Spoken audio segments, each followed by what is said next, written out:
Tony, what did you think of Drew being today, and why did you decide to bring him back after the delay? To be honest with you, I didn't decide to bring him back out. He did. He wasn't going to accept. I didn't want to tell him. I mean, we had a good conversation last week, if you remember. He wasn't at a very high pitch count, but we scored some runs, fortunately, and just kind of told him the time is coming where we're going to probably ask more of him than he even wants. But today was kind of an in-betweener. He did so much to keep his body warm and his arm ready during that delay, and it wasn't too lengthy, but it was lengthy enough. I would have felt more comfortable taking him out, but we kind of met him in the middle and just gave him one more inning rather than probably wanted 2 or 3 more. But he really came down here and threw a simulated inning here and then another warm-up in there. So it was kind of almost like he threw 7 innings in his own roundabout way and got close to that 100-pitch mark, which you're trying to establish yourself as a starter, I guess. But overall, I mean, he looked good out of the gate, but I felt like he was picking up steam as the game was going on. I kind of saw him get that little extra pep in his step and some pitches coming out pretty nicely for him. So overall, a good day. Frustrating for him that he couldn't just pitch continually, but to be fair, their pitchers probably more frustrated. I've been a part of that thing when it's the exact opposite in a regional game where it seems like when your guy's out there, it's raining, and when the other guy's out there, it's not raining as hard. But to be equally fair and bounce back to our side, Drew handled adverse circumstances pretty well, and overall it was just good to see another Drew Beam outing. Reese Chapman, 6 RBIs today. How good was it to see him have a day like that? Good to see him have that day, but more than anything, good to see him get some information where he can just relax and be true to himself, because he works so hard, and sometimes those guys that work so hard, it's because it means so much to them, and that can kind of get into overload mode on game day.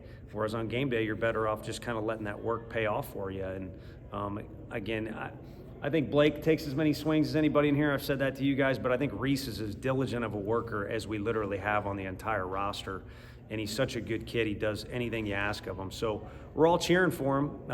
But I think a big key to his success is just relaxing in the box and letting that work pay off. And he's been very good for us defensively. So maybe today's notification that going into conference play, we've got another weapon we feel on the position side of things. I was going to ask about Dylan Draing. I know last night you mentioned how comfortable he has been, but what's it been like to witness kind of that power and hit tool carry over into this year, being able to hit to all fields? Yeah, I think a little bit of it is maybe not running at the ball as much, or not just being so eager to pull the ball.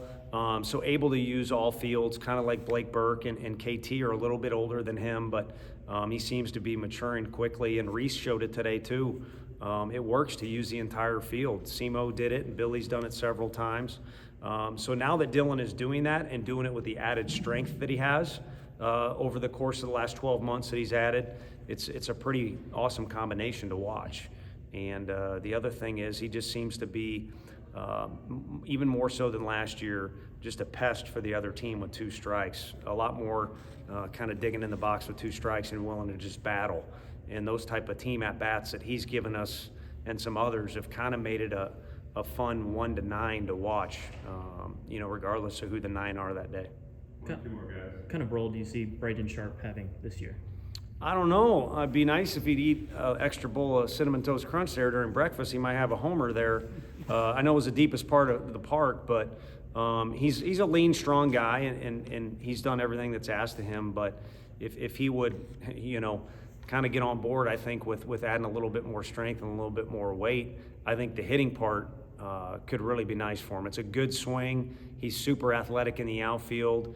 It's just anytime you get a left-handed pitcher, just saying that phrase right there, left-handed pitcher, everybody's ears perk up or eyes open up, and there's a rare commodity there. And he was a high-profile lefty in the heart of some of the best, I hate saying the best, baseball in Texas.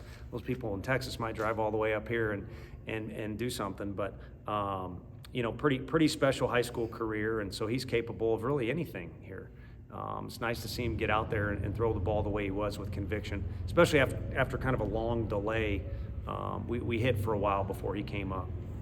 Where are you pitching was kind of heading into tomorrow? Combs will start, and it was semi-intentional, but that Combs-Snead combination was good on Sunday or on last Tuesday. So on Sunday we'll kind of look to use that, but you want to be careful about scripting anything ahead of time too much. Combs will have the first inning, and I'm sure he was frustrated he didn't get one more inning on Tuesday, but now he realizes it helped him get back out there this Sunday. And then Snead should be fully rested and ready to go again. But also we were thinking about using Phillips today. He'll be back ready to go, and it's time to get Stamos out there. I thought today would be the day. So I would look for us to use those 4 guys to be up front, and there's a couple others that are available as well. Thank you, appreciate it.